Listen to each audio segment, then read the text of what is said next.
the security guarantee that you guys envision? And then the second question is, President Trump appealed to a lot of Americans during his campaign on free speech arguments and not suppressing speech, especially from the government. But your revocation of the green card, to many, is seen as one of the most anti-speech actions a secretary could take with his powers. How do you respond? Yeah, I mean, the first question was again is the minerals deal. Version of the security guarantee? Well, I think that a minerals deal is something that I think is beneficial for both countries. Certainly, one of the things that provides for Ukraine's long-term prosperity and security is vibrant economic growth and development. Their GDP begins to grow, and that gives them a tremendous amount of leverage and power and the ability to fund their own defenses. So I think certainly any economic development for Ukraine is positive for their own future.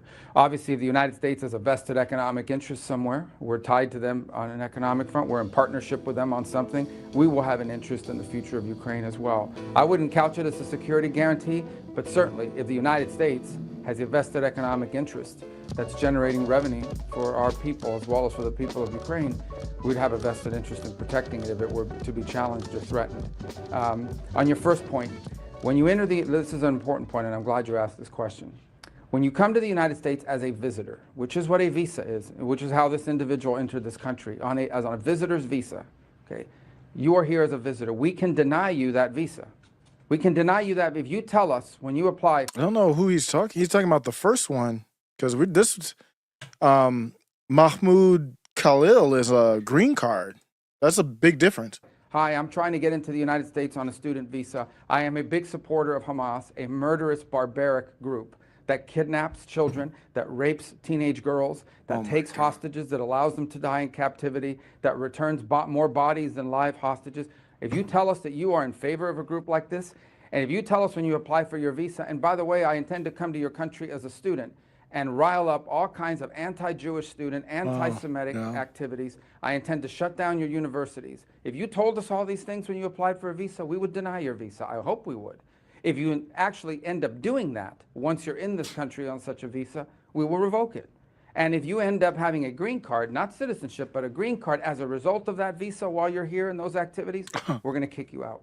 It's as simple as that. This is not about free speech. This is about people that don't have a right to be in the United States to begin with. No one has a right to a student visa. No one has a right to a green card, by the way. So when you apply for a student visa or any visa to enter the United States, we have a right to deny you for virtually any reason. But I think being a supporter of Hamas and coming into our universities and turning them upside down and being complicit in what are clearly crimes of vandalization, complicit in shutting down learning institutions. There are kids at these schools that can't go to class. You pay all this money to these high-priced schools that are supposed to be of great esteem, and you can't even go to class. You're afraid to go to class because these lunatics are running around with covers on their face, screaming terrifying things. If you told us that's what you intended to do when you came to America, we would have never let you in. And if you do it once you get in, we're going to revoke it while the shooting is stopped. Is the mineral deal essentially the security guarantee that you guys envision? And then the second question is, President Trump appealed to a lot.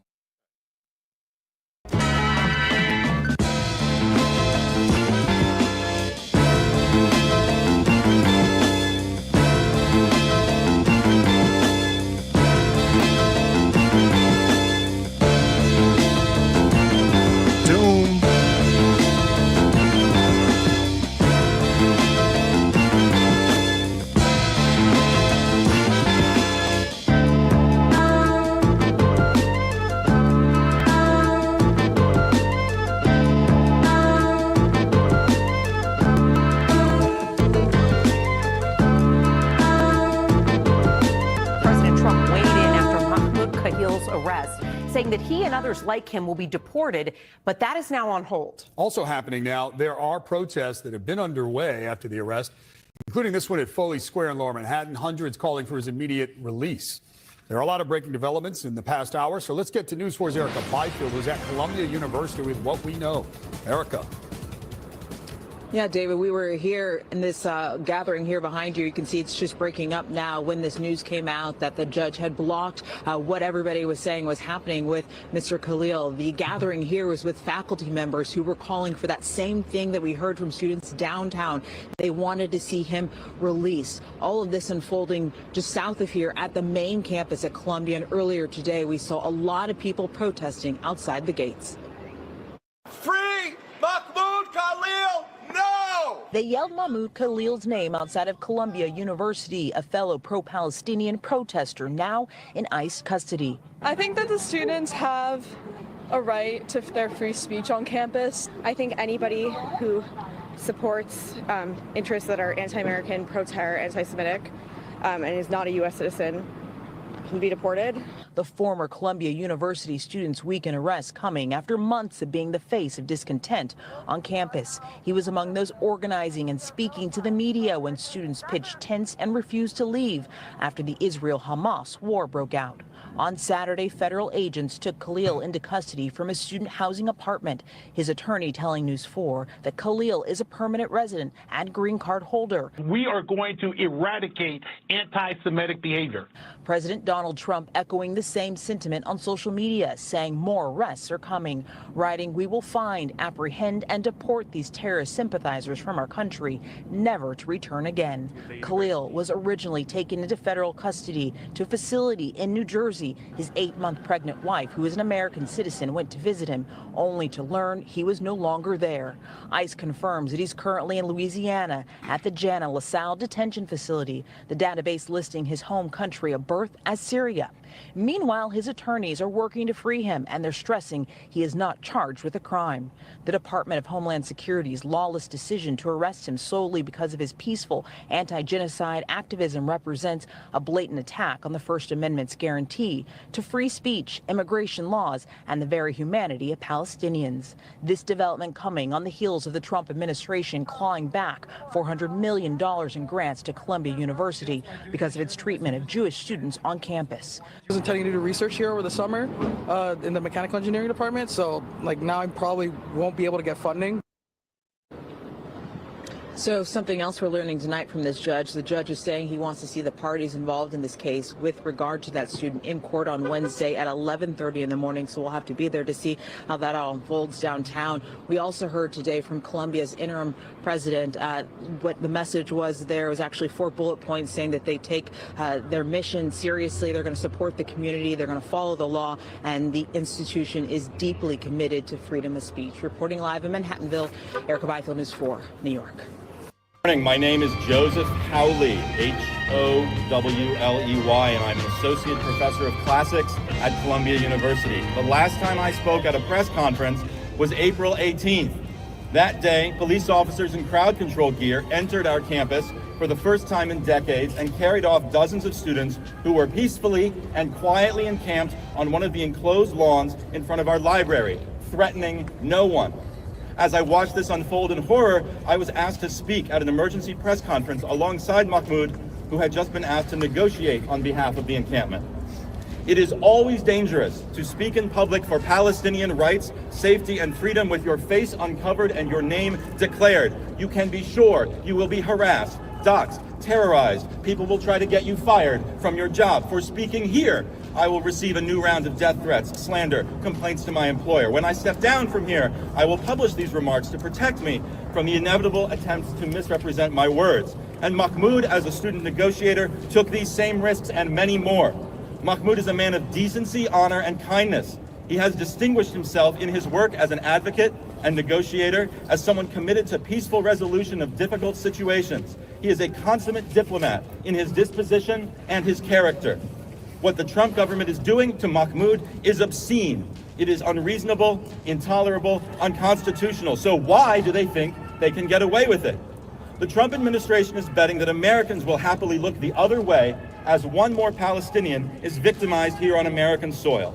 They are betting that when you hear Mahmoud's name or the word Palestinian, the parts of you that make you a thinking and rational and caring person will switch off, and you will believe the worst about him, and you will turn a blind eye to these grave violations of his rights. And after what I've seen over the last year and a half, I'm not sure they're wrong. anti-Palestinian groups have spent all year casually leveling the most dangerous accusations on the flimsiest grounds, and members of our own community have repeated them. Don't like seeing a kafia? Call them a terrorist and call the cops. Don't like their views? Call them anti-Semitic and get them expelled. Don't like that your Jewish colleague has the chutzpah to say free Palestine? Report him for Jew hatred to a university task force. Don't like seeing a broad and diverse movement of courageous young people standing together against the ethnic cleansing of Gaza? Call your friends in the government and send the feds to their door. As an educator, it disgusts me that anyone who wants to be taken seriously in association with a university would deal so ignorantly with language and truth. But more than that, I am ashamed as a Jewish person that this kind of slander has found currency in some parts of my own community in service of the racist and anti-Semitic Trump agenda. Trump's claim that this atrocity combats anti-Semitism is insulting. We will not take lectures on anti-Semitism from segregationists and neo-Nazis. We will not allow a white supremacist president and his party to claim the mantle of Jewish safety as they shred the Constitution and spin outlandish legal theories to justify the suppression of dissent and the brutalization of those who oppose war and apartheid. One of the most insidious forms of prejudice toward Jews is the trope of dual allegiance, which suggests that we Jews, because of our ethnicity or religion, have secret political commitments at odds with the communities we live in, that we are not to be trusted, that you should always believe the worst about us. When Donald Trump sneers at globalists, this is what he means. And when I see people unquestioningly trafficking in the wildest assertions about Mahmoud just because he is Palestinian, I hear the exact same kind of prejudice that drove generations of my own family from their homes in Europe. Anyone who spread the lies about Mahmoud that resulted in his detention should be ashamed. And if you find yourself believing whatever someone tells you about Mahmoud just because he is Palestinian or because he spoke up against a murderous war that you somehow still support, I can only implore you to scrutinize your own soul. Why are we here? Because we want our friend back. But we are also here because what happens to Mahmoud could happen to any of us. If they can strip the green card from a lawful permanent resident, they can do whatever they want to a citizen. If you're waiting for permission to think of this as a crisis, here it is. What has been done to Mahmoud goes far beyond whether or not you agree with the cause of Palestinian liberation. Where exactly are we in the poem that begins, "When they came for the communists, I did not speak out"? Well, they've already come for the asylum seekers. They've come for the migrant families. Now they've come for Mahmoud Khalil. It's not a very long poem. So how far down the list do you think you are? I've been proud to stand as a Jew beside Mahmoud Khalil and call for a free and just and peaceful Israel-Palestine. It is my honor now to stand before you and call on what remains of the United States government to do the right thing and free Mahmoud Khalil. Thank you. New tonight, a group of... Yes, what's good? Osiris here. And I do believe that Donald Trump, we have reached the end of our road, my road with Donald Trump, of course, and the maggot movement.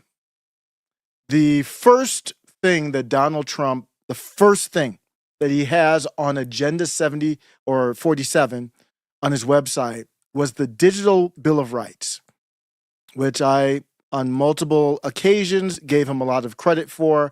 I called it the best speech, the best policy I have ever seen in regards to the government and their position on social media. The first thing that he launched was this.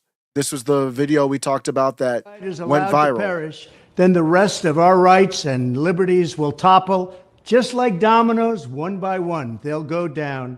That's why today I'm announcing my plan to shatter the left-wing censorship regime and to reclaim the right to free speech for all Americans.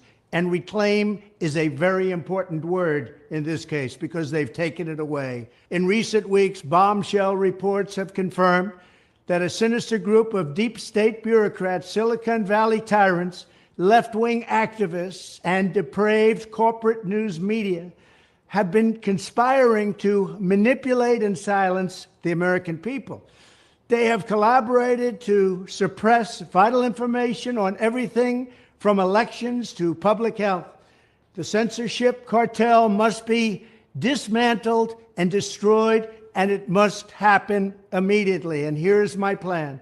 First, within hours of my inauguration, I will sign an executive order banning any federal department or agency from colluding with any organization, business, or person to censor, limit, categorize, or impede the lawful speech of American citizens. I will then ban federal money from being used to label domestic speech as mis- or disinformation. And I will begin the process of identifying and firing every federal bureaucrat who has engaged in domestic censorship, directly or indirectly, whether they are the Department of Homeland Security, the Department of Health, Human Services, the FBI, the DOJ, no matter who they are. Second, I will order the Department of Justice to investigate all parties involved in the new online censorship regime, which is absolutely destructive and terrible, and to aggressively prosecute any and all crimes identified. These include possible violations of federal civil rights law, campaign finance laws, federal election law, securities law, and antitrust laws, the Hatch Act, and a host of other potential criminal, civil, regulatory, and constitutional offenses. To assist in these efforts, I am urging House Republicans to immediately send preservation letters, and we have to do this right now, to the Biden administration, the Biden campaign, and every Silicon Valley tech giant, ordering them not to destroy evidence of censorship. Third, upon my inauguration as president, I will ask Congress to send a bill to my desk revising Section 230 to get big online platforms out of censorship business. From now on, digital platforms should only qualify for immunity protection under Section 230 if they meet high standards of neutrality, transparency, fairness, and non-discrimination. We should require these platforms to increase their efforts to take down unlawful content such as child exploitation and promoting terrorism, while dramatically curtailing their power to arbitrarily restrict lawful speech. Fourth, we need to break up the entire toxic censorship industry that has arisen under the false guise of tackling so-called mis- and disinformation. The federal government should immediately stop funding all nonprofits and academic programs that support this authoritarian project. If any U.S. university is discovered to have engaged in censorship activities or election interferences in the past, such as flagging social media content for removal of blacklisting, those universities should lose federal research dollars and federal student loan support for a period of 5 years and maybe more. We should also enact new laws laying out clear criminal penalties for federal bureaucrats who partner with private entities to do an end run around the Constitution and deprive Americans of their First, Fourth, and Fifth Amendment rights. In other words, deprive them of their vote. And once you lose those elections, and once you lose your borders like we have, you no longer have a country. Furthermore, to confront the problems of major platforms being infiltrated by legions of former deep staters and intelligence officials, there should be a 7-year cooling-off period before any employee of the FBI, CIA, NSA, DNI, DHS, or DOD is allowed to take a job at a company possessing vast quantities of U.S. user data. Fifth, the time has finally come for Congress to pass a digital Bill of Rights. This should include a right to digital due process. In other words, government officials should need a court order to take down online content, not send information requests such as the FBI was sending to Twitter. Furthermore, when users of big online platforms have their content or accounts removed, throttled, shadow banned, or otherwise restricted, no matter what name they use, they should have the right to be informed that it's happening, the right to a specific explanation of the reason why, and the right to a timely appeal. In addition, all users over the age of 18 should have the right to opt out of content moderation and curation entirely and receive an unmanipulated stream of information if they so choose. The fight for free speech is a matter of victory or death for America and for the survival of Western civilization itself. When I am president, this whole rotten system of censorship and information control will be ripped out of the system at large. There won't be anything left. By restoring free speech, we'll begin to reclaim our democracy and save our nation. Thank you, and God bless America. What happened to that? Before we get into the situation here with Mahmoud, Khalil, what happened to that? Donald Trump has done multiple executive orders. I haven't seen any executive order on that. I haven't heard him. He said, I demand Congress do this. I haven't heard him demand Congress do anything on this. This has nothing to do with, we haven't even gotten to this situation here with my problem with Donald Trump. This, I got feedback on my last video, which it's so bizarre to me. MAGA's defending RFKJ now. Just a bunch of idiots. And I understand you're scared. I didn't say you're bad people. Easily manipulated, weak Christians and worse, degenerates, and just stupid. To be supporting RFKJ, I'm just beyond shocked right now. Number one, supporting RFKJ to begin with. Number two, supporting him as the Director of Human Health Services doing a fast food infomercial for Steak and Shake. It's objectively one of the dumbest things we have ever seen a public health official do in our country. But you're cheering it on. And before we even get to the situation, and I will get to that, there's nothing that stopped Trump from prioritizing, before we even debate the situation that has me just completely off the edge here. Why wasn't this prioritized? This was the first thing on the website. I don't think the website has the videos anymore. Of course not, because you go through the videos, it's like, you're not really, your executive orders aren't really matching what your agenda was. And maybe the video's on there. I went there real quick just to show that it was the first one uploaded, but I didn't see it there anymore. And that's not surprising because people are pulling them back and pulling them up, and it would be easy to go through and say, well, where's this, where's that? He has his general platform on there. But what's stopping Trump from focusing on this? This was an America First policy here. Why? So we went from a digital Bill of Rights where people could opt out. I think he said under 18, but we never heard a public official say that before. Was this a bait and switch? Is that what's going on? I never heard a public official say opt out of the algorithm curation. The Section 230 reform that we're looking at for free speech. That's my number one concern. It's always been my number one concern. And I'm looking at it and like, wait, you know what? Actually, the one change is that I have crashed out on Israel because it's a disgusting, depraved, crap hole of a country. Yeah, that has changed. But as far as my position on this, I've always been free speech number one. I've always said that's my number one priority. So why would you think that I would support Donald Trump when he's doing damn near everything except for that? And literally everything that happens ties back to the same country. That's not America. Is there any justification for that? Is this something that you want or not? Tell me where you guys are at.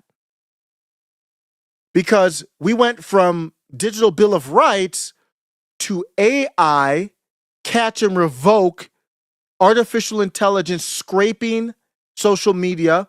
We have no idea who scraped what scraped. They can tell us whatever they want.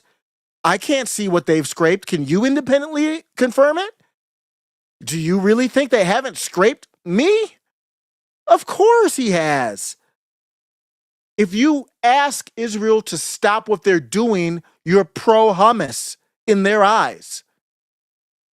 So they're scraping it, and people in the chat are saying, well, he wasn't a citizen. He was on a green card. Well, what kind of message does that send to citizens? You tell me, what's the message that sends? They have shown me nothing.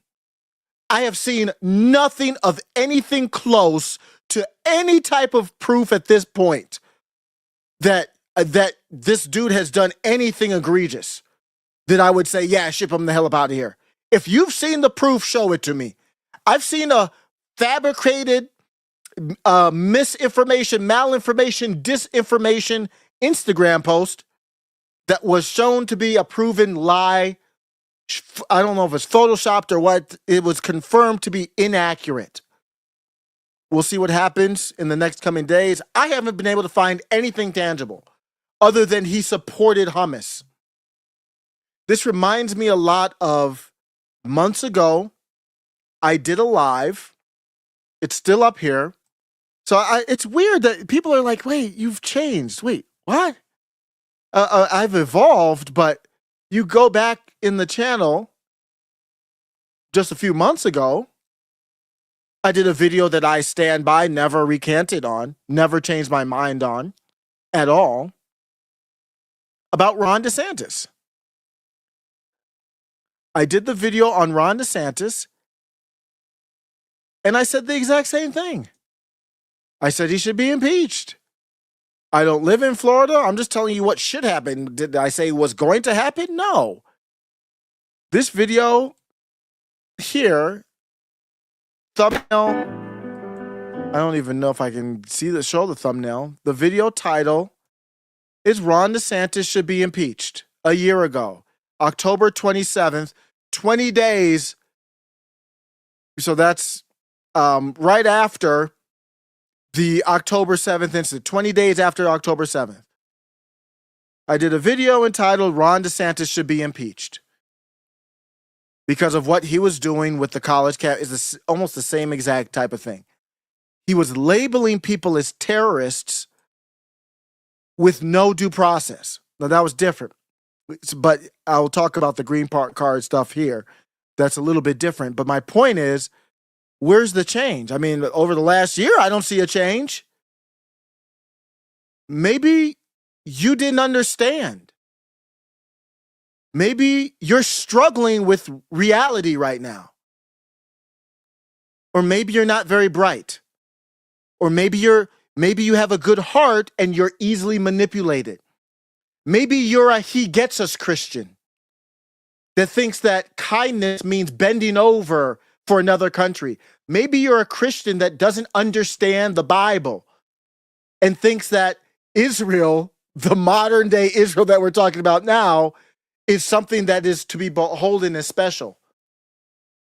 I don't know what it is, but I don't think it's me, guys. I want to do the classic breakup to be kind. It's not you, it's me. But I'm not sold on that. So I'm not going to lie to you. I think it's you. Let's go to the story. I have a timeline here through a deep research on ChatGPT. And the timeline of what happened with the Mahmoud Khalil situation here. So let's go back to the fall of 2023. Khalil is a Syrian national of Palestinian descent and a graduate student at Columbia University at this time. I don't think he is anymore. I think he's done, but we'll get to that. He becomes an active organizer in pro-Palestinian campus protests amid the Gaza war. And I don't understand what that means. He's become an active organizer in pro-Palestinian campus protests. What does that mean? And what is the problem with that? We're talking about a guy who I looked up. I haven't heard him say one bad thing about Donald Trump. I'm trying to find a quote from him even saying something bad about the West. If you have that, let me know. I'm doing all kinds of searches in the background. Those are not, perfect at all. We have to crowdsource the truth. I haven't seen it. X is where everybody's talking about it. The big thing that was going around on X was a lie. That's interesting. All of the Jews, Zionists, Israel people sharing a lie, a fake Instagram post is the only thing that I saw on there. And the Instagram post, that wasn't any type of violation. Before we continue on, there's a difference between the visa and the green card. As I said before with the visas, that is 100% up to the president. They try to say it's up to the Secretary of State, and I just don't agree with that. It's the president can override the Secretary of State. It is up to the president 100% the visa. They don't have to have a reason. There's no due process with the visa. So if you're here on a student visa, your free speech has been chilled. It's on ice. It's taken an ice bath because they don't have to do any type of court system, no due process. They might just say you have bad breath. Get out. And I'm fine with that. That's just the way it is. The green card is different. With the green card, my understanding is that you have permanent residence. With the permanent residence, it makes sense to say we can still kick you out, but we are going to have some type of a due process with it if we're going to offer you to get a home, stay here, and become implanted in the country, so to speak. If your take is that the green card laws should be changed, I have no problem with that. But the laws are what they are. I have to review the Constitution on it. You can tell me if you already got it. I just have to dig into it.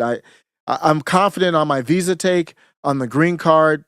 I don't know yet if that is constitutional or not, but I am going forward on this live, assuming, and I have never accused Trump of anything unconstitutional with the visa, specifically revoking it. Now, scraping the AI is a whole separate thing.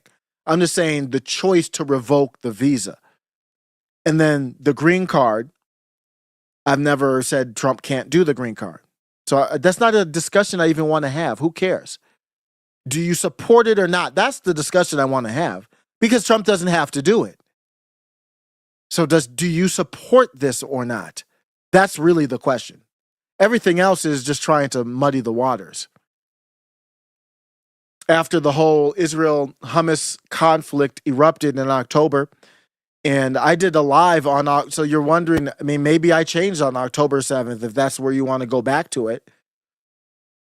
But on October 7th, I did a live, and that's where everybody started. That's when the Israel shift really went crazy. And you understand it. A lot of these people are paid through Israel. Charlie Kirk's TPUSA is very good organization. There's lots of it that I like. I no longer support it because it's just an Israel type of thing, but it is funded basically in large part from indirectly Israel Zionists, Christian Zionists, and Jews. So that's why when Charlie Kirk said, wait a second, it looked like to me Israel got set up, or it looked like an inside job, is basically what Charlie Kirk said after October 7th. They called Charlie Kirk an anti-Semite. So do you think that's smart? They're basically revoking this guy's green card because they think he's an anti-Semite. Well, then by those arguments, if I had a green card, if I were not a true citizen of this country, you would be supporting me getting deported. Am I right or wrong? Donald Trump, the message that I get from Donald Trump is, I would deport you. I would kick you out of this country if I could. That's somebody who has praised Trump many times, supported Trump. I would be an idiot to support that. And why would I be deported or kicked out in Trump's eyes? Because I don't support Israel. That's why. That's what MAGA's about? Is that what it's been about this whole time? I never knew it was about that. Maybe I'm the ignorant one. I did go back and listen to Trump's first speech when he came down the escalator. And in that first speech, he actually said, I love Israel or something like that. So it's always been there. It's literally always been there. It's not really anything necessarily that new. But let's go back on the channel for a second and look at this. On October 6th, this is crazy. On October 6th, we did that video with MAGA in the building. House of MAGA. Wow. That's crazy. So I can see how it can be confusing. I really see how this could be confusing. A lot changed on October 7th, man. A lot changed.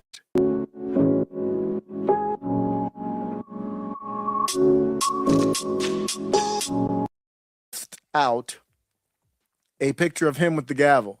Even Donald Trump was like, I gotta get on this. This thing is popping off. I gotta get in on this. The memesters are just, they out here acting a fool, man. The memesters are just acting a fool from The Dark Knight. This is the scene from The Dark Knight, except it's Trump running away from the deep state that he's taking care of.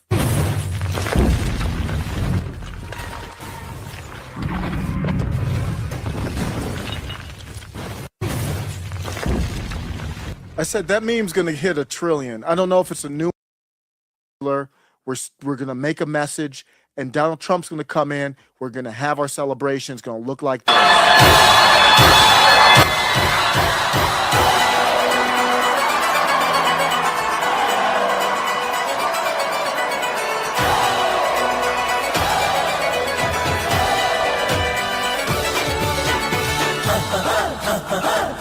the first day Donald Trump's speaker is gonna be like this. This is how. There's some new rules around here. That's goofy, man. It's just fucking goofy. There's nothing else to say about it. So that was October 6th. Then the next day, obviously, this is 2023. The next day, I did 2 live videos. And that's when it all fell apart. The first one was about Seattle's Hard Rock Cafe. I just found it interesting. That was just, and then the next video was watching out and seeing, wait a second, all of a sudden, was reporting Israel now.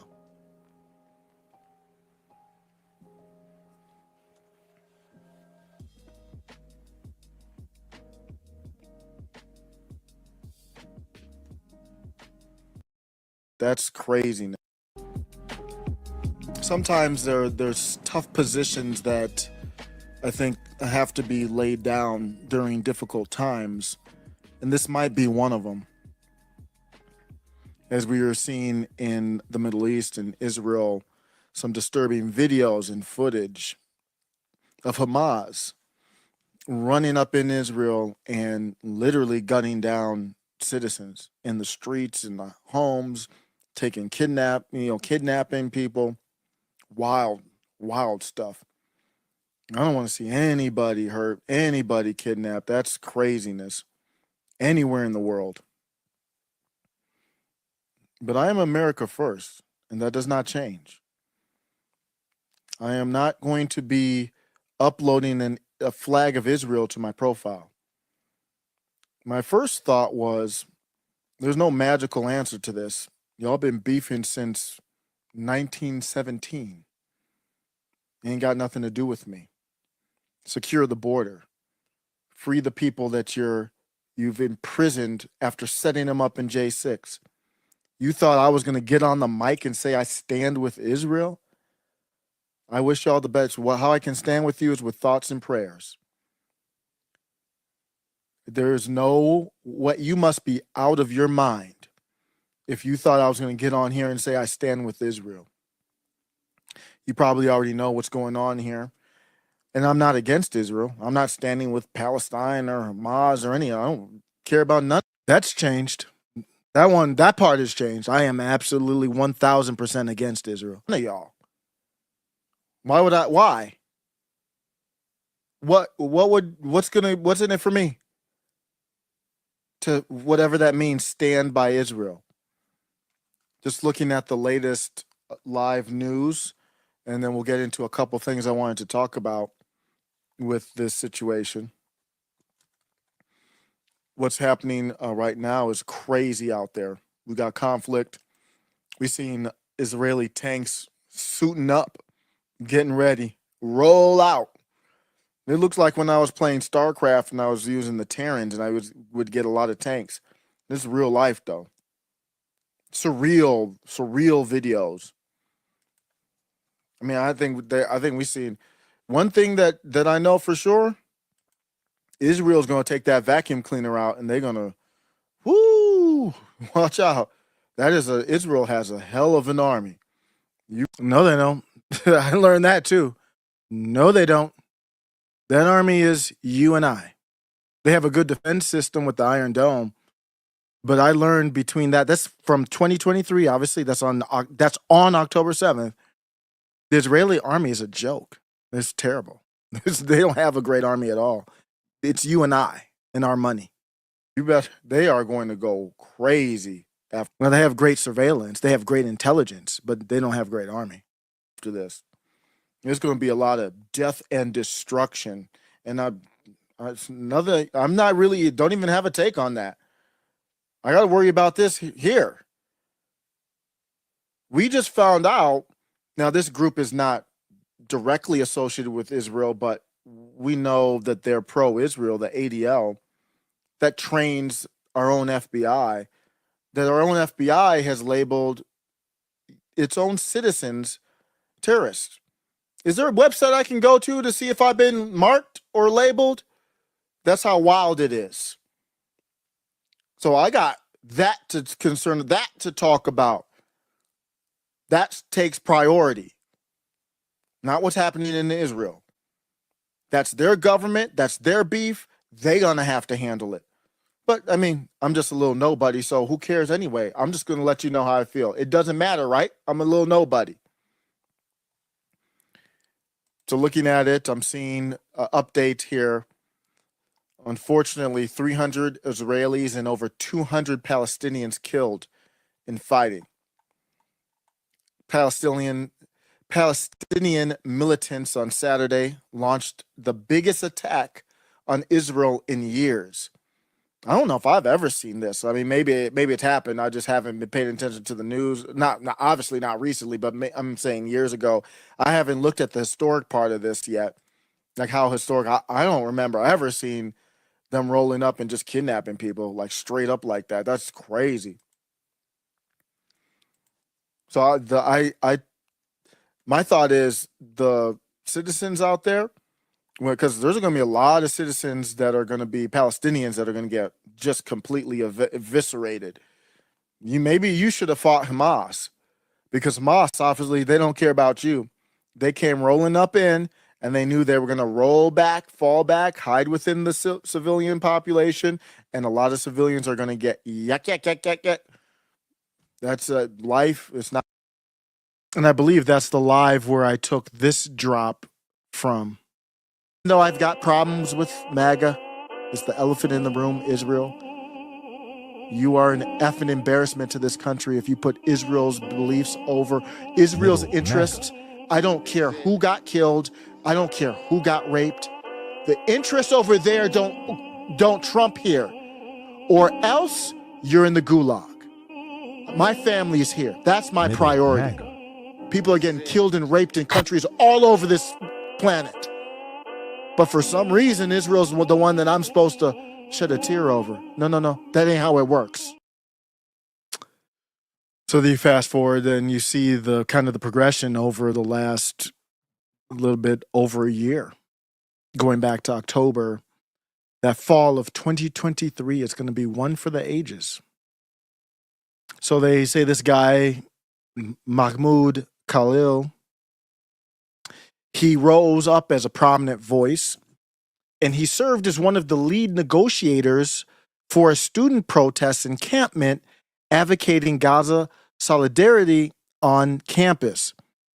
So I think that's the only thing that I could see for sure that we saw, that he was a lead negotiator. I didn't see any proof that he was organizing anything. We'll see what happens here. I don't even know fully what the due process is. He's going to go in front of a judge, but so he was a lead negotiator. What is that? Is that a bad thing? This is a private or university. This is a private university. That's their own. They're negotiating with their own thing. It's like it's no different than if you're in a company and you say, I want to do this, you want to do that, let's negotiate. They aren't saying he broke any laws here.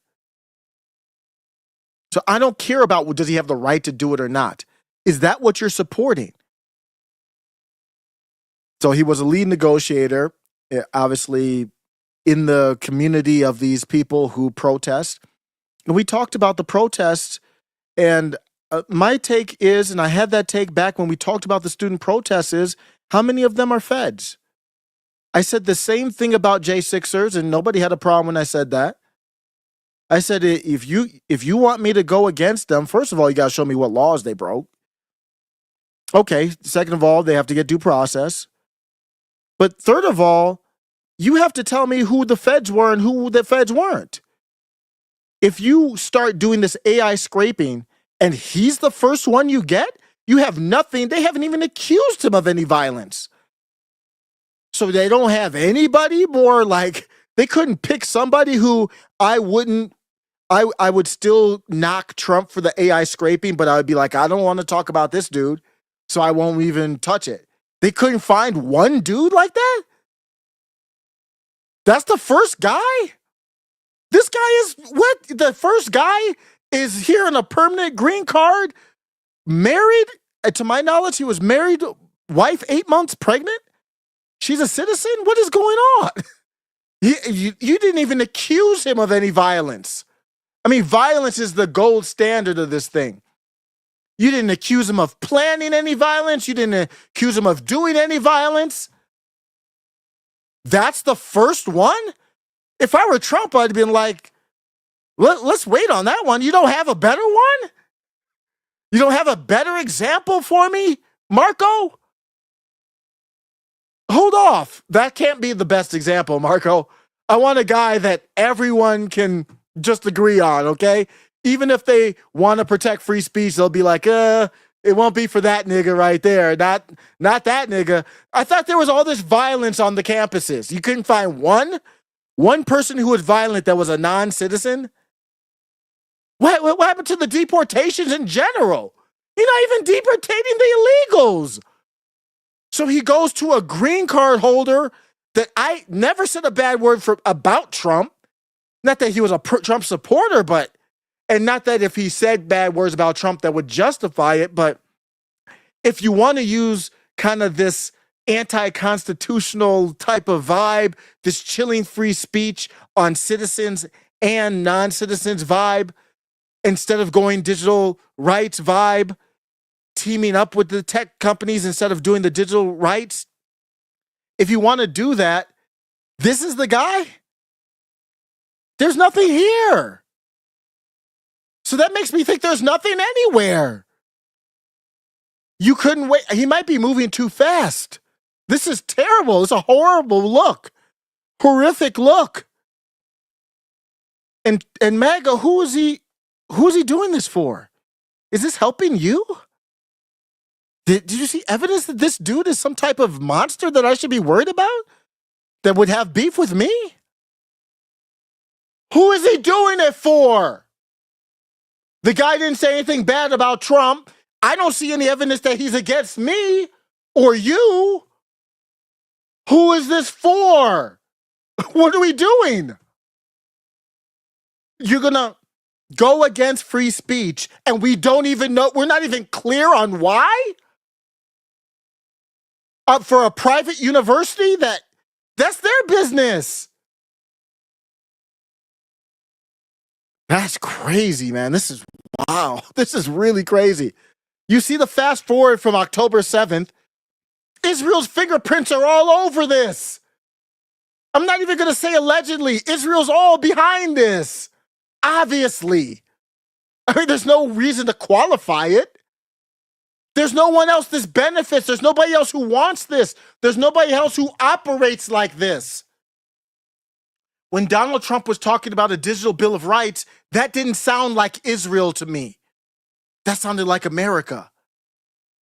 When Donald Trump is doing this, using tech surveillance, Israel's great at tech surveillance,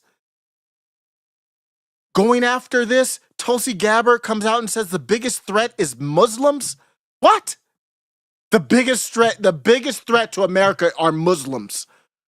Are you out of your mind? It's the same idiocy that Joe Biden did. Guys, if it weren't for J6, Kamala Harris would be a better president probably than Donald Trump. Just Joe Biden and whoever was running the Tony Blinken, I don't know who was running the White House. I mean, they might be better than Donald Trump. That's how bad this is. And the other stuff too. I mean, sending billions more over. He's doing all the same stuff that Biden did with Israel, so that's not changing. Even more. The government has never been, that I can remember, more overtly Israel than it is now. It literally feels like we're living in Israel. Like the government is run by Israel. I can criticize the American government and say Trump's a bitch. But if I say the word Mossad, I'm getting the hair on my hands start sticking up. I'm like, oh, should I say the word Israel? I can say MAGA's a bitch, Trump's a bitch, whites are bitch, Christians are bitch, Muslims are bitches, Jews. Let me do the calculation. They are bitches, but I got to do the calculation. What's going to happen? Am I going to get fired? Am I going to get this? Are they going to dig up dirt on me? Is it going to be? What's going to happen? I can say anything about the U.S. Western society is crumbling. Christians are bitches. Catholics are bitches. They like violating children. But if I say Jeffrey Epstein, I don't know. I don't know what's going to happen. Who is this for? If you're going to use, and I fully supported retaliation. If you want to do retaliation, all for it. Okay, who's it going to be? Nancy Pelosi? I don't know. Just name who it's going to be. That's why Biden pardoned preemptively. Fauci hasn't been charged with anything. He has a pardon. Hunter Biden, Obama, Clinton. I don't know. I'm just throwing out names. Who's the enemy, the political enemy that you said, yeah, we're going to come up close to and violate the Constitution just like you violated J6ers? Who's it going to be for?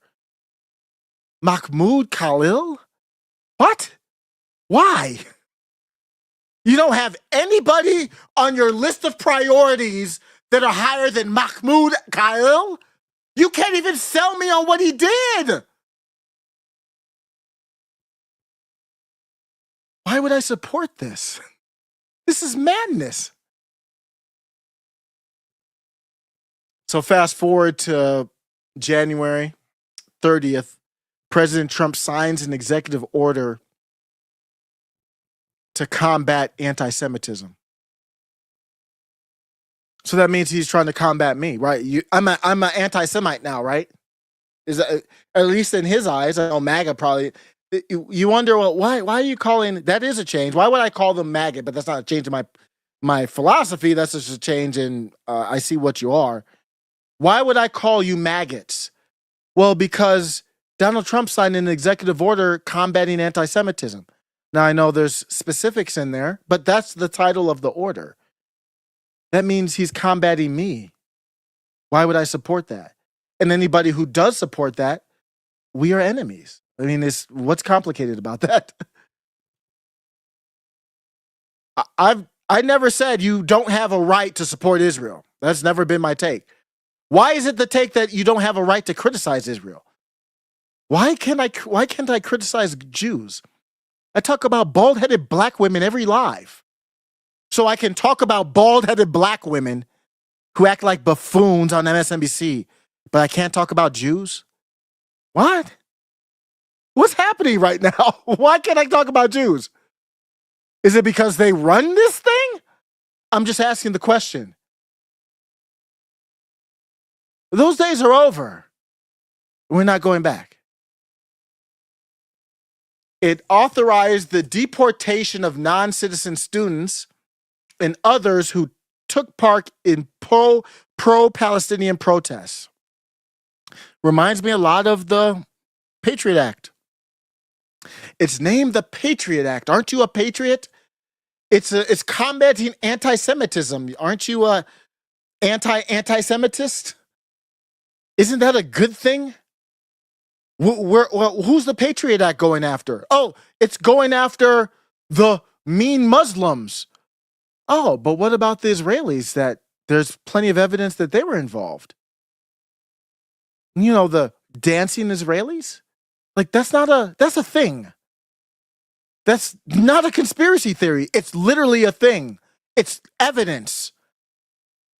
The Patriot Act didn't go after the dancing Israelis. Why is that? It's the same thing.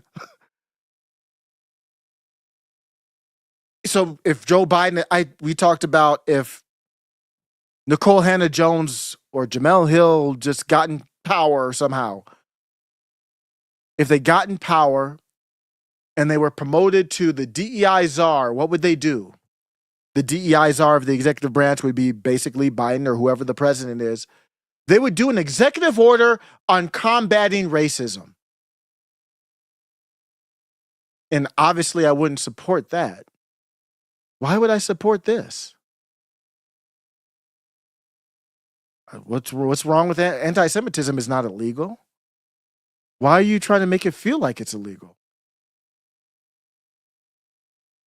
So that's what authorized and started the ball rolling. So when Donald Trump said on midnight on day one, I'm going to root out, I'm paraphrasing, root out anti-Semitism, he didn't mean, because he didn't do it on day one. What he meant was every day and every second and every moment of my administration is going to be me working my ass off on behalf of Israel. That's what that meant. Do you see that now? And if you support that, support that. And that's fine. Go do you. In his public remarks, Trump warned that universities are infested with radicalism. And when that stuff first popped off, and I never have, and I still don't, I'm not waving a Palestinian flag. What? I'm not with you guys. I'm like, and I did the thing where I was like, hey, quick, where is this? Is this Jordan?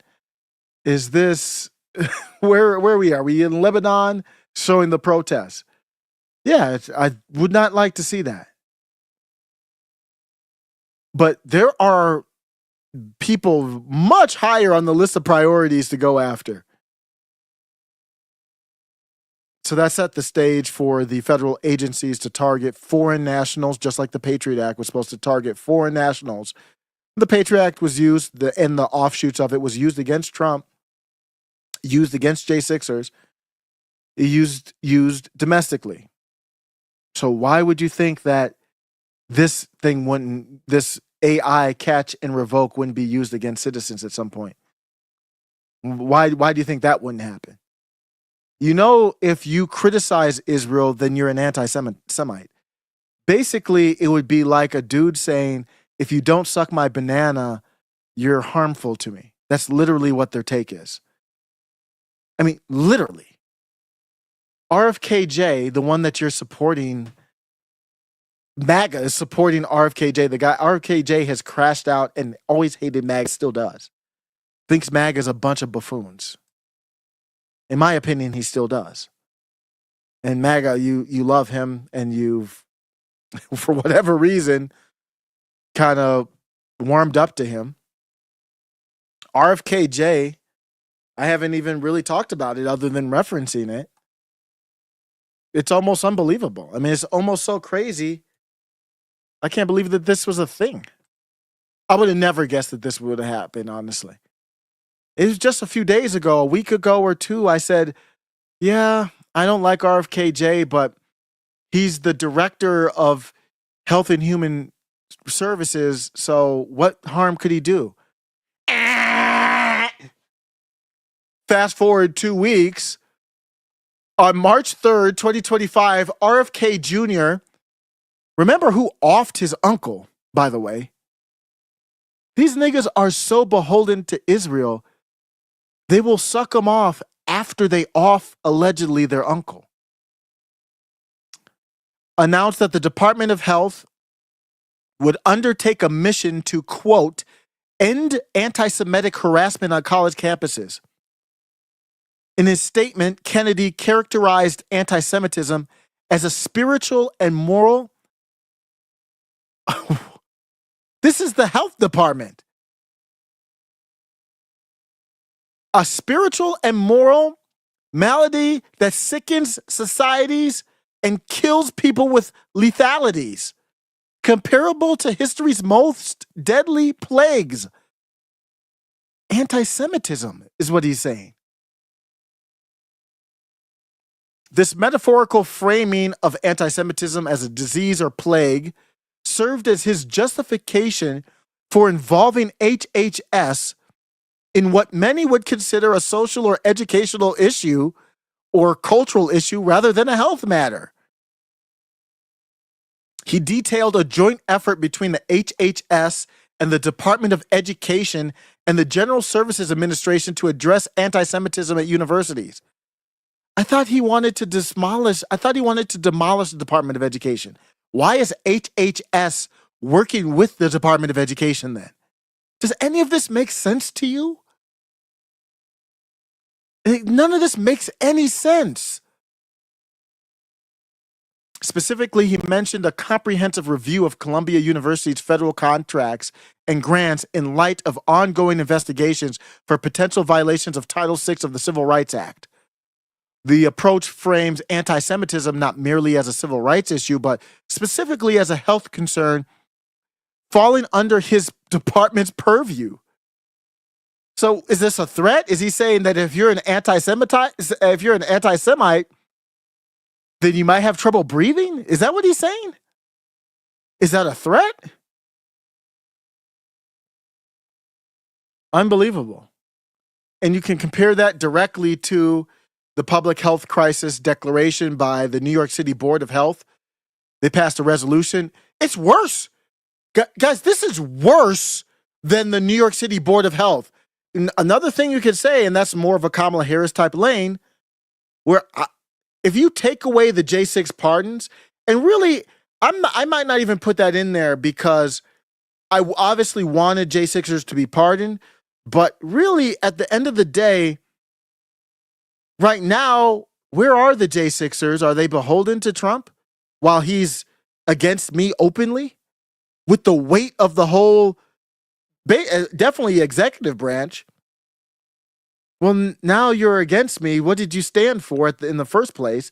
What happened to them is wrong regardless, but would I need to advocate for you to be pardoned if now you're out and you're sucking off Trump while he's sucking off, you're doing some type of weird threesome where you're sucking off Trump while he's sucking off Israel? What do I need you for? So I might just need to drop it and say Kamala Harris would be better. I wouldn't vote for either one of them. I voted for Dr. Shiva Ayyadurai, and I stand on that. If Dave Smith had run for president, I would vote for Dave Smith. If Nick Fuentes had run for president, I would vote for him over all of them. He's too young. And Dave Smith went out. So that's why I wrote in Dr. Shiva Ayyadurai. And I don't even remember the VP he had. I think I had to look it up to write in the president and VP pick. I forgot who that was. Was it a woman? I forgot the name. I think Kamala Harris at this point would be a better president than Donald Trump. From my standpoint. I mean, if you like Israel, then I don't even know why you're listening to the channel anymore. I mean, I appreciate you, but it's not going to be this ain't going to be a pro-Israel channel. That's for damn sure. So the side that would be more Joe Biden, Kamala Harris, not that they were good, but they'd be better than this version of Trump. That side said they would support the New York City Board of Health passing a resolution declaring racism a public health crisis. That wasn't the federal level. That was a state level. And they at least, even though I don't agree with them, they at least used health outcome data They actually tried to use data saying, look at what's happening to the blacks. That's why racism is a public health. I know that's idiotic, but that's less idiotic than RFK. What stats? What is he talking about?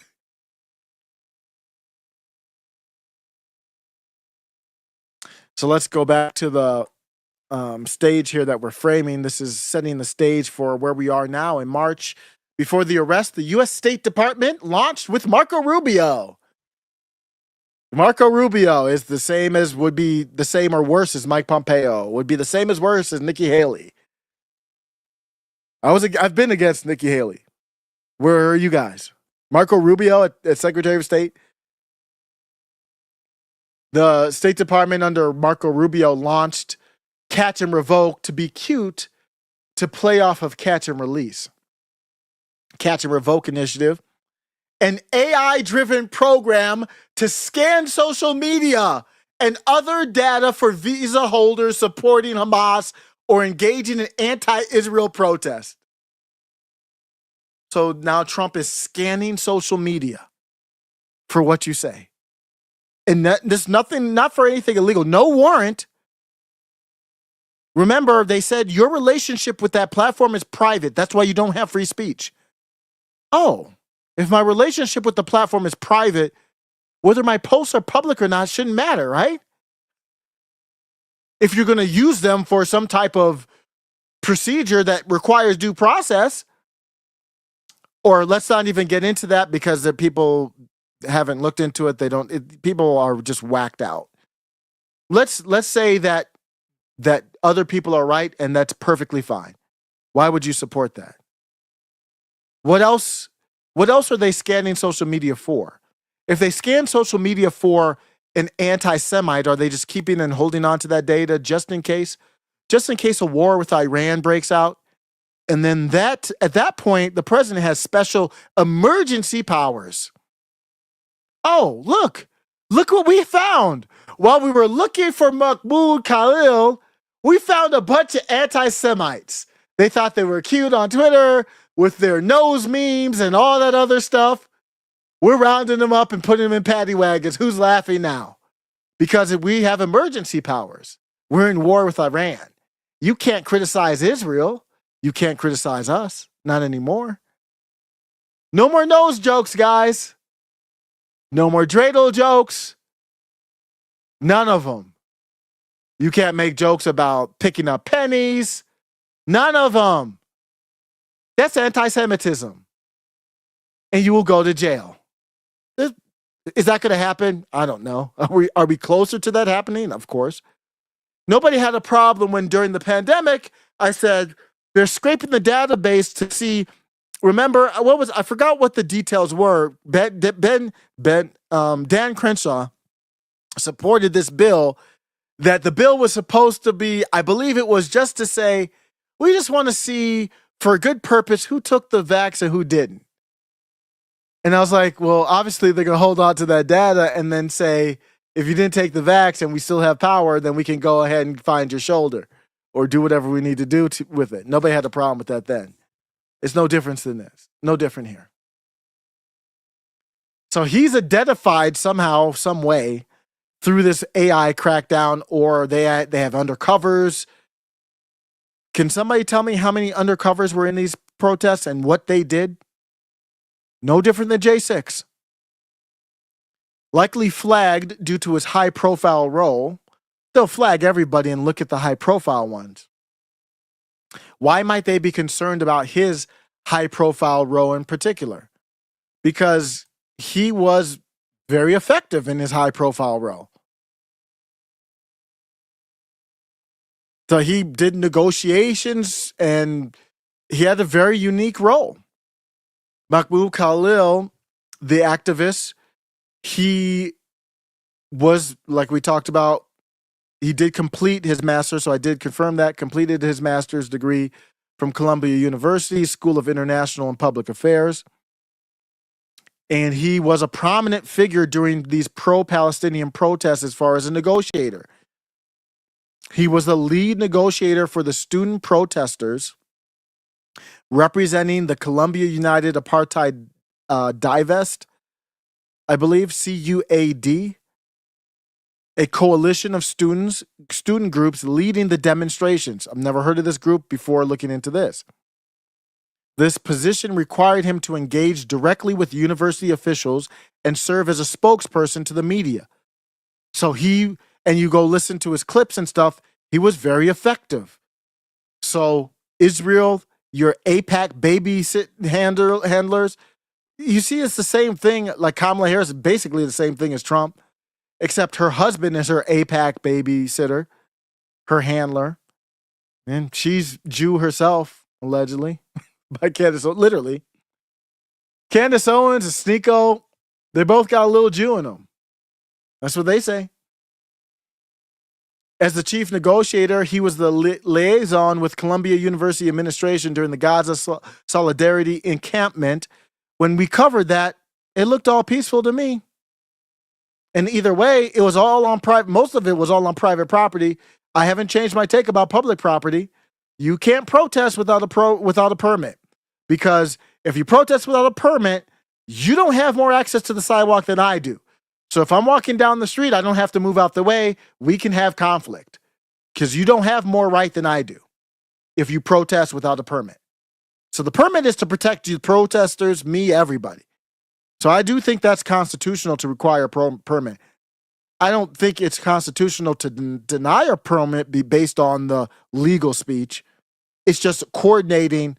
Well, some other group already they already filled the slot. Saturday at 9 is for the Patriot Front. Saturday at noon is for the Palestinians. I know it's crazy to see that, but that's what you would have to do. And we got to clear your ass out of there so we don't have beef.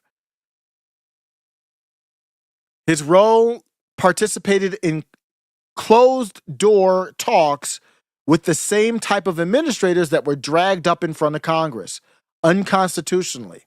Now, do you see how the problem ties in? Tracy Beans, who has done some good work, but she reminds me of Naomi Wolf, just completely off on certain things, just way off on certain things. Tracy Beans did not believe what Trump's doing is a violation of First Amendment. So what Trump's doing with the visa and the green card, I think he has a constitutional, well, I do think he's constitutionally sound to, in general, revoke visa and green cards. The green card, to my knowledge, has to go through the due process. That's just the law. But what Trump is doing is a violation of the First Amendment, because it all started with Congress bringing in the head of these private universities in front of them. So from the First Amendment standpoint, there is no separation of powers there. It's the federal government. They can't do laws or work on legislation that would violate the free speech. Congress can't do hearings that don't have a legislative purpose. They don't have any purpose other than for legislation. Everything they do is legislation. So I talked about it at the time, and I stand by it now. It was clearly, easily a violation of the First Amendment. And Trump is continuing that now. And whose rights are being violated? All Americans' First Amendment rights are being violated. If you don't remember the congressional hearings, they brought up Harvard, Penn, MIT in December of 2023. Man, that fall to winter of 2023 was crazy. That was the debate after, of course, October 7th about the relationship between Congress and the private education institution. I don't remember a lot of people screaming from the rooftops. I know I was, but I don't remember a lot of other people who were. I just remember a lot of people trying to say I was wrong. Well, I'm obviously been proven right. Congress has investigative powers, but when they bring people in for hearing and oversight, that must be tied to legislation. Otherwise, they do not have a constitutional right to do it. They don't have a constitutional right to bring me in front of Congress. They can try to do it, but I would be able to challenge it in the judicial system, and the judicial system would have to, in my opinion, read it properly. But Congress doesn't have a right to bring me in front of them and say, Well, why didn't you tie your shoes yesterday? What's your constitutional authority to even subpoena me? For what? What is that? Why? Are you thinking of legislation about tying shoes or something?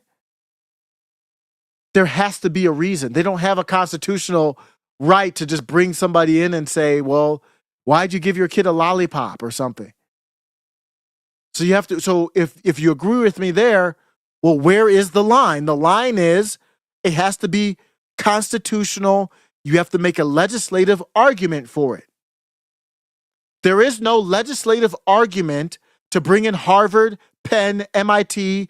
Remember, some of them had to resign under the pressure. That's a violation. To bring them in and question them about their private code of conduct. Constitutional legal.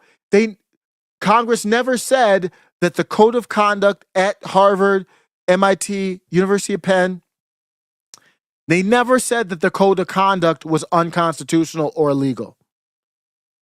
Never said it once. They just didn't like it because they claimed it was anti-Semitic. They claimed it was a violation of civil rights.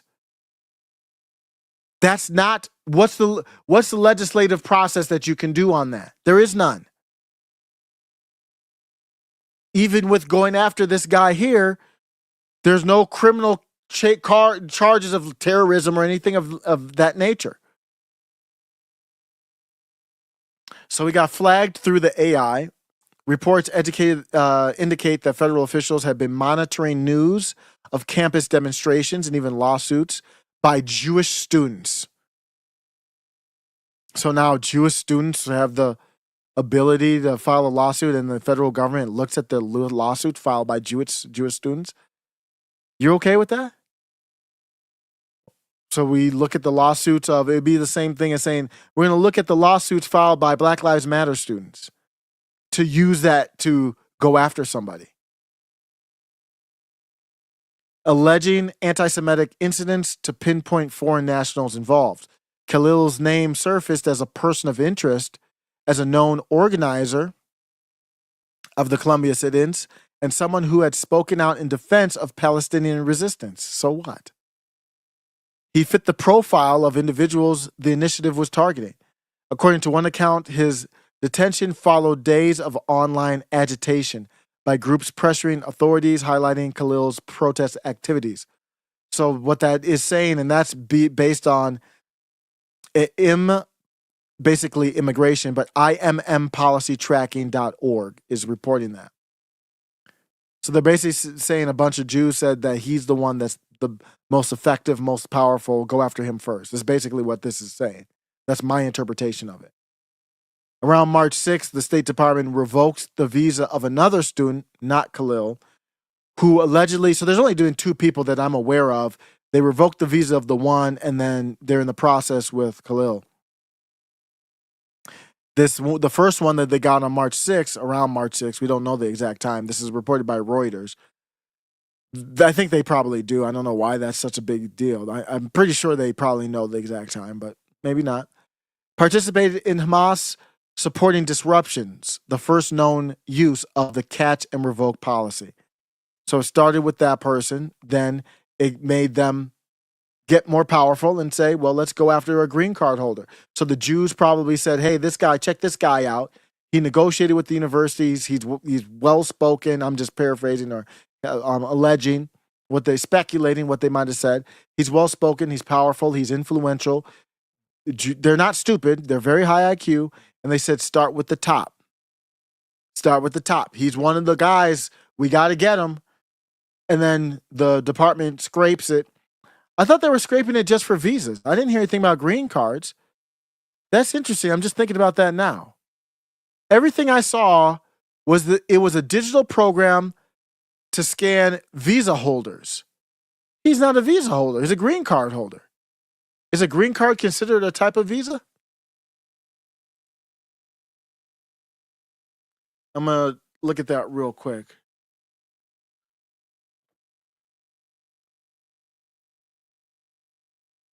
Is a green card considered a type of visa?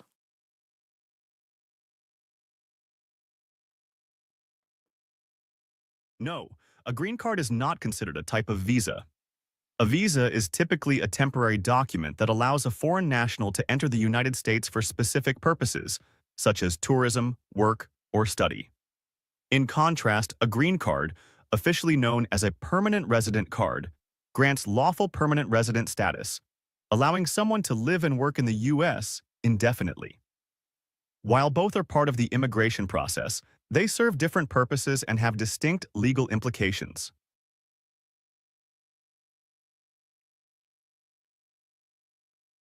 Okay, so my understanding is that with this whole catch and revoke, that they were searching and scraping social media and whatever they could scrape for visa holders. How did it come up that they scraped and got Mahmoud Khalil when he's a green card holder? Were they scanning for visas and green cards? Source that. See what it says.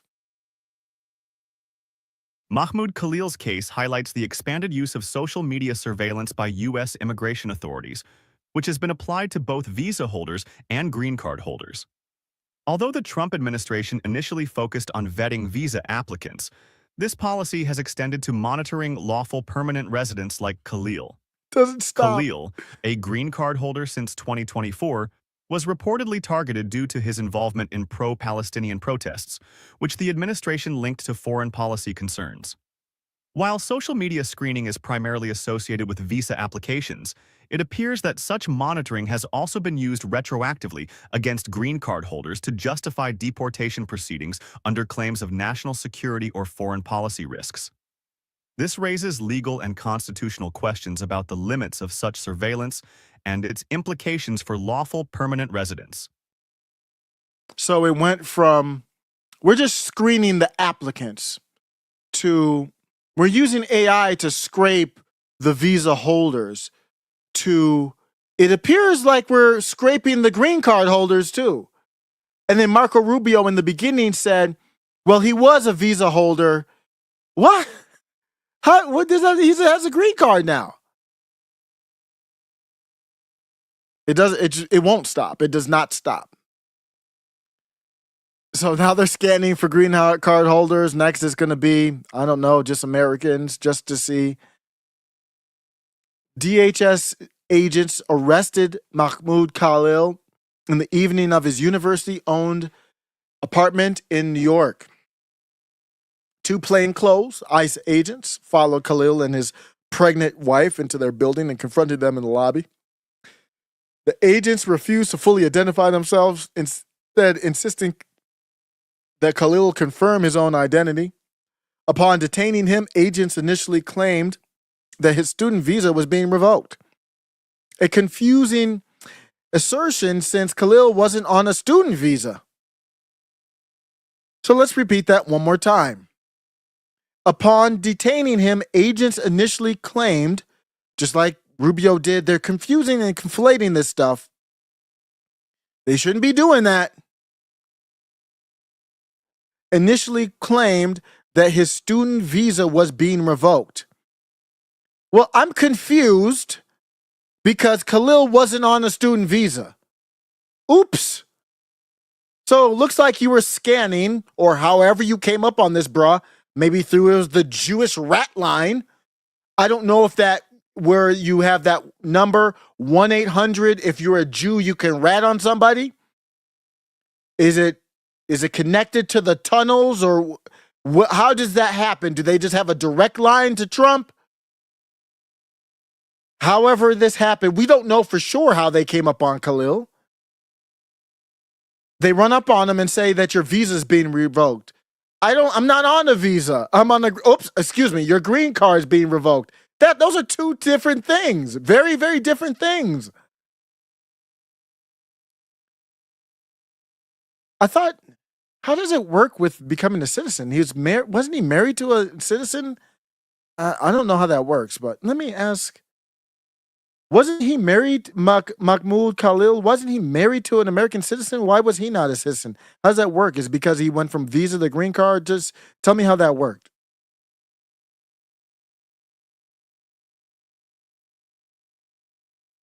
Mahmoud Khalil's situation likely stems from the expanded surveillance policies under the Trump administration, which included social media monitoring for both visa holders and green card applicants. While green card holders are lawful permanent residents, they are not. I'm confused about green cards and your status as a citizen. If you went from a student visa, hypothetically, to having a green card and permanent, whatever that means, permanent residency, and you're married to an American citizen, are you not a citizen? If you transitioned from an F1 student visa to a green card through marriage to a U.S. citizen, your status becomes that of a lawful permanent resident, LPR. This means you can live and work in the U.S. indefinitely. Initially, if you've been married for less than 2 years at the time of your green card approval, you'll receive a conditional green card valid for 2 years. After that, you'll need to apply to remove the conditions by filing Form I-751. As a green card holder married to a U.S. citizen, you're eligible to apply for U.S. citizenship through naturalization after 3 years of continuous residency as an LPR, provided you meet all other requirements. Until then, your citizenship remains unchanged. You retain the nationality of your home country. Interesting. How did Melania Trump become a U.S. citizen? Or is she a U.S. citizen?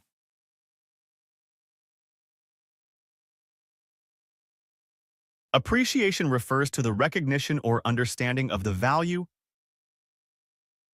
I have a question about Melania Trump. How did Melania Trump become a U.S. citizen, or just confirm that she is a U.S. citizen?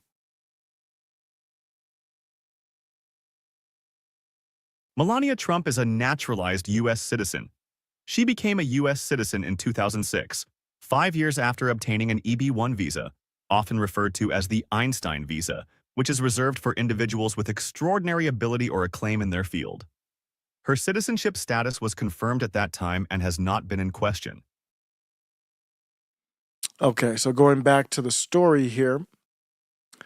So they had some confusion there according to ALAA, which is, what is that outlet? That's the attorneys. It is Legal Aid Attorneys, UAW. Association of Legal Advocates and Attorneys is the source there. When Khalil's wife, an attorney, protested that he had a green card, an agent brusquely replied that the State Department had revoked that too. Oh, wow. So they just kind of played it off. In essence, the officers asserted that both his visa status and green card were canceled on the spot. So did he have both? Or are they just winging it? One agent briefly flashed what he claimed was a warrant on a phone screen. But when Khalil's attorney on the phone asked for a copy, the agents terminated the call. They took Khalil into custody without providing any written warrant or explanation to his wife. I don't know the details about the green card, if you have to provide that or not.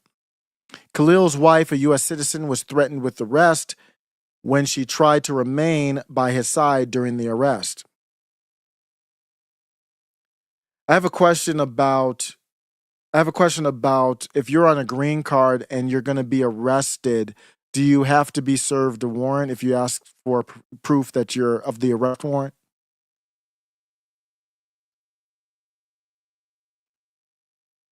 If you are a green card holder and are being arrested, law enforcement officers must generally have probable cause or an arrest warrant to detain you. If you ask for proof of the warrant, they are required to show it to you, but it does not necessarily need to be in physical form. It can be confirmed verbally. However, immigration officers, such as those from ICE, may operate differently. They cannot enter your home without a warrant signed by a judge unless you consent. If you're arrested, it's important to remain calm and not resist. You have the right. So let me ask this: did Mahmoud Khalil, did he have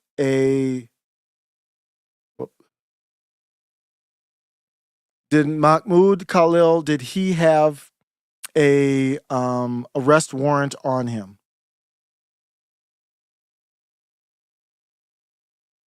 An arrest warrant in Colorado is a legal document issued by a judge or I'm talking about the guy who got his green card revoked or is in the process of getting it revoked. Did he have, did we get confirmation that there was an arrest warrant for him?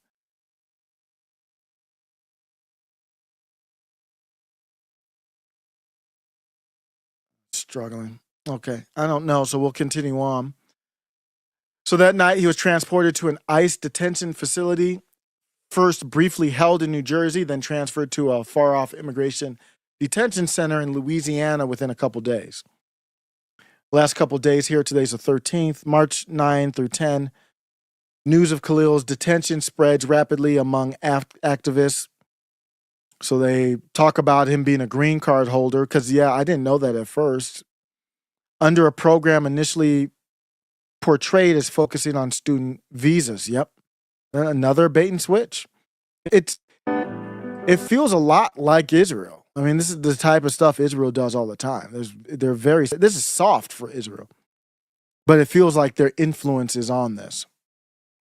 On March 9, reporting by outlets like Zetio and CNN indicates the legal justification being used.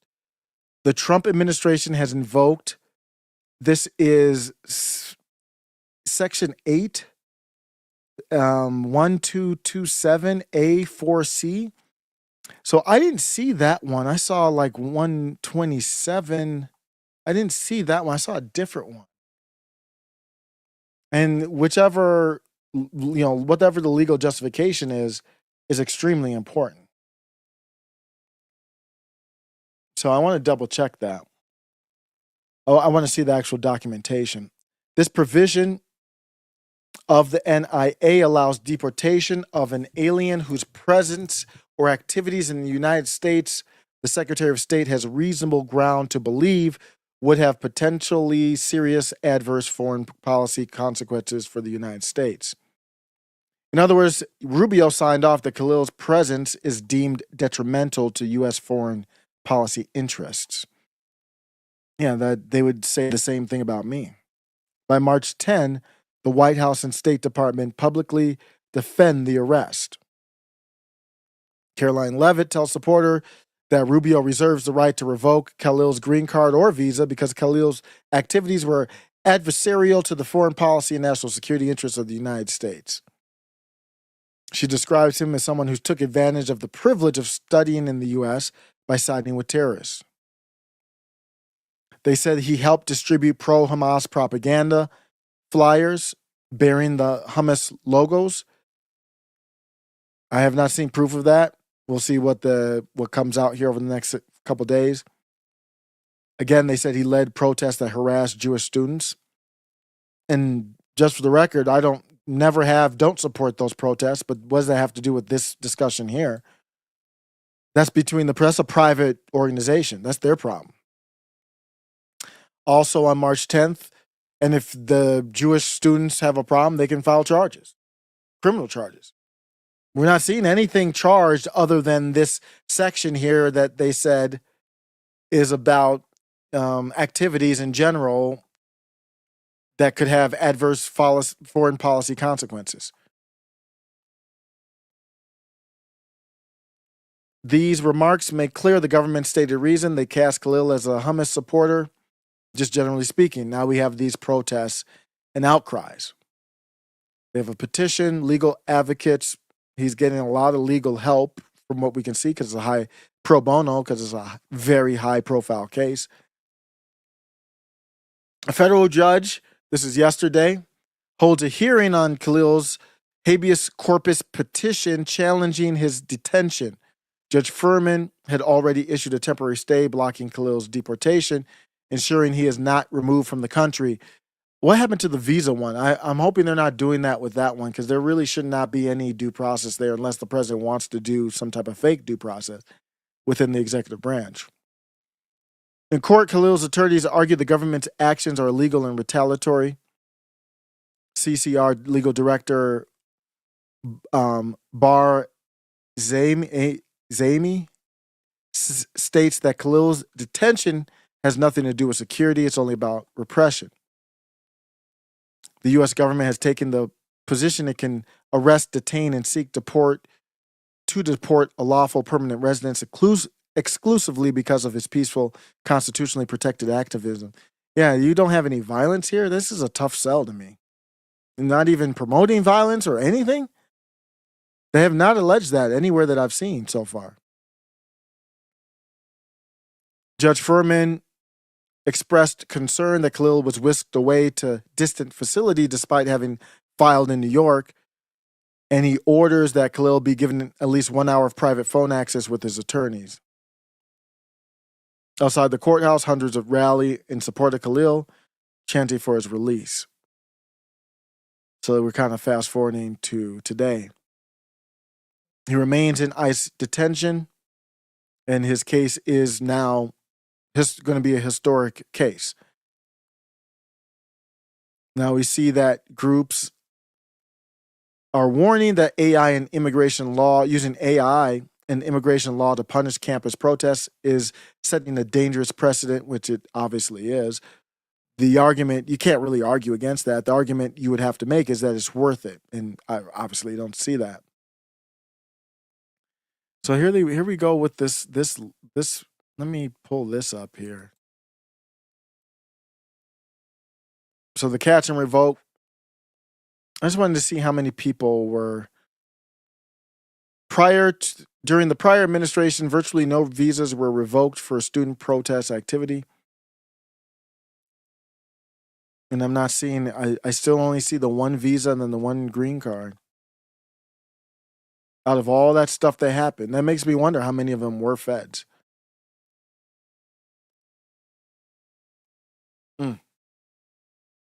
Okay, here's the code with the legal explanation. Maybe I'll do a different video on that. But yeah, from that breakdown, and then that doesn't even talk about all the other problems. I mean, that alone is enough for me to be out and want impeachment. Let's look at the chat. Juan Mendoza says America is within the top 30 in terms of education. I don't know what the topic is here. I'm just looking at it. Amit Blatt test scores, and we once again rose to the top 10. Thanks for nothing, Tyrone. Let's see here. I'm just going through the comments. Mac Thomas says Candace Owens is Catholic. Notice how they too wear tiny hats. Catholicism was infiltrated long ago, if it was even real to begin with. I've kind of shied away a little bit. I know Ray and I wanted to do one on Catholicism, and I do just to kind of learn more. I'm not any expert there. It would be more learning for me. But I wanted to, I kind of want to stay away from the beef because I don't think they are my enemy, and I'm not knowledgeable enough about it. But I do want to hear from you I know there's this whole thing with the Catholic beef and certain Christians. What's hilarious is we can denigrate Jews all night, but when it comes back for who's that, Hindus? You mean Hindus? Dindus? All of a sudden it's racism. You mean Hindus, right? I don't understand that. You're much more denigrating Jews than Hindus. CHX37 says, what do we have? 2 members of Congress that are not controlled by the Jewish lobby. I'm not a big fan. I'm not as big of a fan of Thomas Massie as other people are, but he's one of the better ones. So I rarely crash out on him or go against him because priority wise, there's so many other people to go at. But he's I stand with Israel guy. He's Israel has a right to defend themselves guy. I don't understand those statements. He's too smart for that. Why does he say that? But he is one of the best. Who are the other members of Congress not controlled by the Jewish lobby? I mean, AOC doesn't take AIPAC money, but she doesn't really talk against them. So I don't even know who the other one, who's not controlled by them. Thomas Massie, I would say you could make that argument. I don't know. I don't even know who the other one would be. I mean, Matt Gaetz was I stand with Israel. He didn't take any money from them either. That's why I don't even care. That's why I was like, we might as well take the money. So from my knowledge, it's just one. I don't know who the other one would be. Nick for president, yeah. when he gets old enough. How old is Nick now? 27? Oh, wow. Is Nick almost 30? It's nothing. Says, nah, Trump is way better on immigration and foreign posturing. Yeah, he's very strong negotiator, but the problem is everything he does is not on behalf of America. It's on behalf of Israel. So he did secure the border, but what do you want me to give him credit for that? I guess you would have to give him credit for that over Kamala Harris. Okay. But he's the one scraping AI data though. At best case scenario, Kamala is equal to Trump for me. And that was my take all along. But I'm going to stand on my position that I think Kamala would be better than Trump. That's how bad Trump is. Everything he does is for Israel. It's ridiculous. But your point is well taken. Anti-Semitism is basically, that's what RFKJ was saying. Why did he say spiritual, plague, malady? Huh? It's a malady. What's the definition of malady? I mean, it's basically mental illness, isn't he? What's the definition of malady? A malady is a term used to describe an illness or disease, often one that is chronic or deep-seated. Okay. It can also refer to a broader problem or disorder, such as a moral or societal issue. No. The word is sometimes used figuratively to describe undesirable conditions in systems or organizations. Yeah. So that doesn't tie in necessarily to mental, but that was the vibe I got from it was a mental thing. Yeah. Ron Paul. Yeah. Well, yeah, Ron Paul back in the day, but he's not there now. I guess Thomas Massey would be the only one. And then Rand Paul is not nearly as based as Ron, as you were saying there. His son is not nearly as based as his dad was, but he's in the Senate though.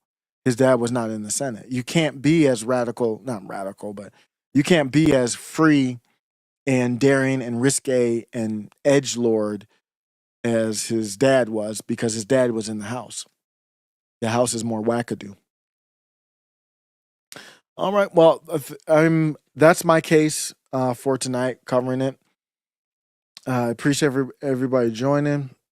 I don't know what the next move is from here. That's for sure.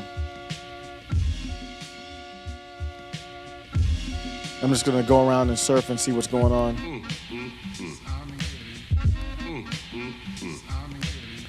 See what's going on.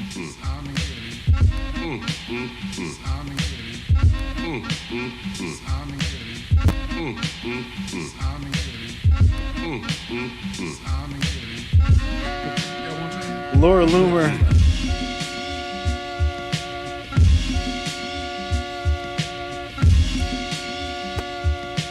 Laura Loomer is now going after the wife. Laura Loomer's like, what's the name of the wife?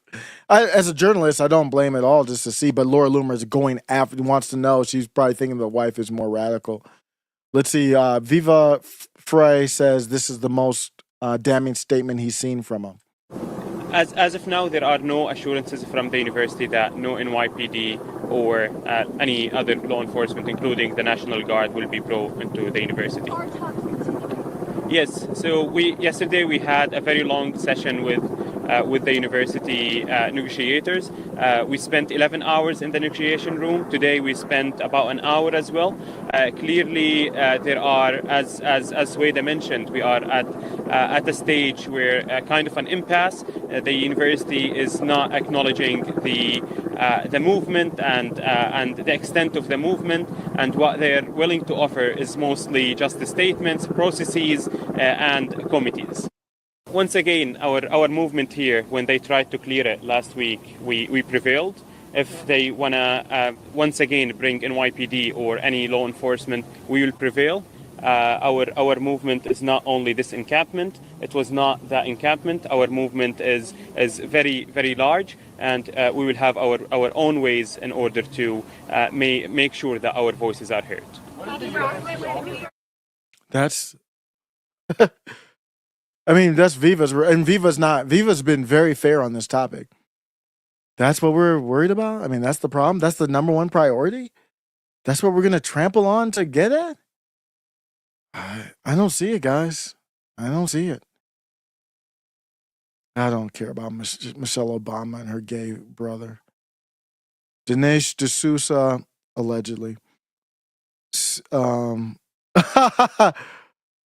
This poser is literally married to an Indian. It's Dinesh D'Souza.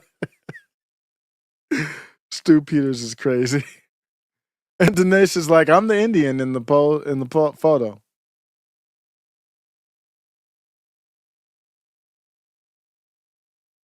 This is Bill Burr has been very, very pro Luigi Mangione. Nick Fuentes says who his favorite Smash Bros. Characters is. I'm just looking at my Twitter timeline. Left-wing Jewish news publication is implying that Sarah Stock, who rocks with Elijah Schaffer, was personally victimizing Sam Cedar in his debate because he's Jewish. She's like, this is actually ridiculous. So let's look at that for a second. So for a second, we can look at it. She torched Sam Cedar. You probably saw this. And I think they copyright the videos. I have a... Oh, okay. I'm just going through to find where that... I thought I just posted that. Oh, here. Let me get to the After Show Carnage Twitter feed. And I just posted it, so here it is. Sarah Stock just undressing. Sam Cedar got undressed. Nationalism, don't you think that's better for Americans in general? To be xenophobic, yes. nationalism is better. We should have a coherent culture. Everyone. That term threw me off at first, xenophobic nationalism. I don't like that term, but I understand what she's saying, so who cares? Semantics. Should be a part of the same culture. We should have assimilation. Which, do you get to choose what the culture is? We already have a dominant As a collective, we do, yeah. Just like you're trying to choose what it is. culture. What is based the dominant on culture? European and Christian values and identity. That is the dominant culture. White Christian- It's rooted in European identity. White, so you, Yeah, so her argument is, what's the founding culture of this country? Yeah, that's what it was. Why are people so afraid to say that? so your argument is that That has been the dominant it's- culture. Just to be and clear, we're not letting people assimilate to that. We're saying you Your- should keep your culture, and this is why our culture Yeah, why is that? is so divided. your argument is that Trump is good for those who want a dominant white European culture. Well, I'm just pretending he's not. I mean, that's the problem with the JQ, the Trump JQ. Because if you're working for Israel, you definitely aren't working for a white European foundational culture of America. I mean, that is what America is. It's rooted But forget about Trump. Her getting into him is not about Trump. I'm just stopping it for the copyright. in European identity and Christian values. That's what it has been. Would you really disagree with that? Yeah. Well, do you disagree with that, Sam? What is it then, if that's not the identity of America? Well, I think the identity of For the America... majority of time, America's been a country. You don't think that's been the identity? Well, actually, no. I think actually the identity of America has been, That he's trying to filibuster his way through it. for better or for worse, a melting pot in that regard. Yeah, maybe since like the 1960s. Even then, even we had this idea. So the one thing that I do say there is the reason why it did become a melting pot is because it brought slaves over, and that was the melting of the pot right there, and everything is stemming from that decision. A melting pot literally means assimilation too. It means melting. It means you're assimilating to the dominant culture. Is that not what melting means? No, it doesn't and mean now that instead we're saying there's something to wrong the with dominant xenophobia. culture. No, I mean, look, I got to be honest with you. Sam, I'm surprised at how bad Sam did in this. You and I have I didn't see the whole thing, just this clip and then one other clip. fundamental disagreement. We will never see eye to eye on this. It's a choice. And people, I think what you're expressing, though, is really what the Trump movement at its heart is about. See, it's not. They're talking about Trump. And I think that's problematic. I disagree. I don't think Trump's like anywhere close to being a Christian nationalist. That's ridiculous. Like Trump's basically a Democrat from like 15 She's bars. years ago when it comes to social So you issues. don't think that he's conservative No, enough for you? Oh, definitely. Nowhere close. No. He's not xenophobic enough for you? No. No. No, he's trying to import a bunch of H-1Bs. Are you kidding? Right. Oh, so you want to get them out too? Yeah. No, I mean, He had no refute to anything. He didn't retort. He didn't have a retort to anything she said. I think you're making my argument for me. What, Ricky? I didn't even hear what your argument was. The only point that he made was that it was a melting pot.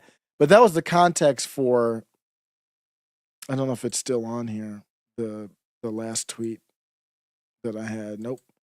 I don't see it, but it's from Sarah Stock, so let me see if I can find her.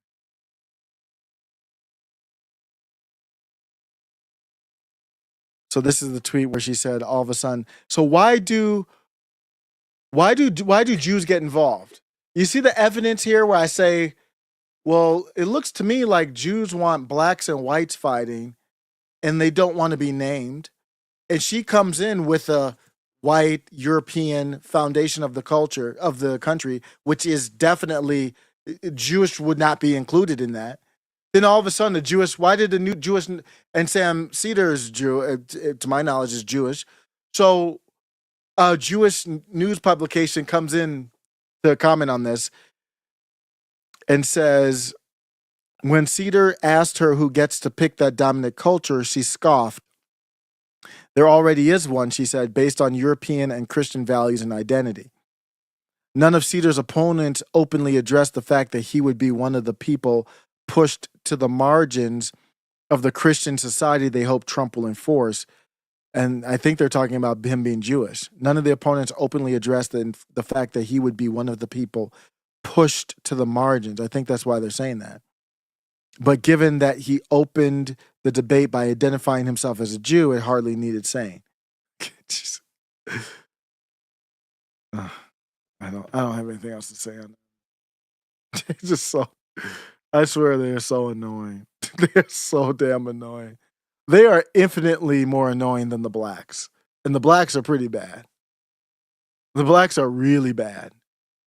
But they are something else, man. They are special. They are victims to the nth degree all the time, every time, nonstop. Wow. All right, I'm gonna call it. What the hell? I don't know. I'm calling it that. I'm looking at niggas' feet on the internet. I already see Ashley saying Khalil's feet and then Vivek Ramaswamy's. I'm not looking at any more niggas' feet on the internet. Jeez. Jordan Lott says we need to have a party with brother Dr. Shiva. Bro, that guy's a legend. Yeah, we need to do something Massey. Y'all be cool with like Shiva, Massey. What do you think about Fuentes, Jordan? Jordan says Massey versus Trump round 2, baby. Dave freaking Smith, let's go. Yeah. Well, I obviously side with Massey over Trump. Looked like a lot of people were siding with Massey. And looked like some of the big kind of Con Inc. influencers were kind of struggling with their influence on the Massey thing. I think they probably got it back to Trump. Like he was still crashing out on him, but he might need to stop. He might need to stop that. 20 Kevron says Massey is based. All right, cool. I'm going to be out, y'all. Appreciate it. Peace.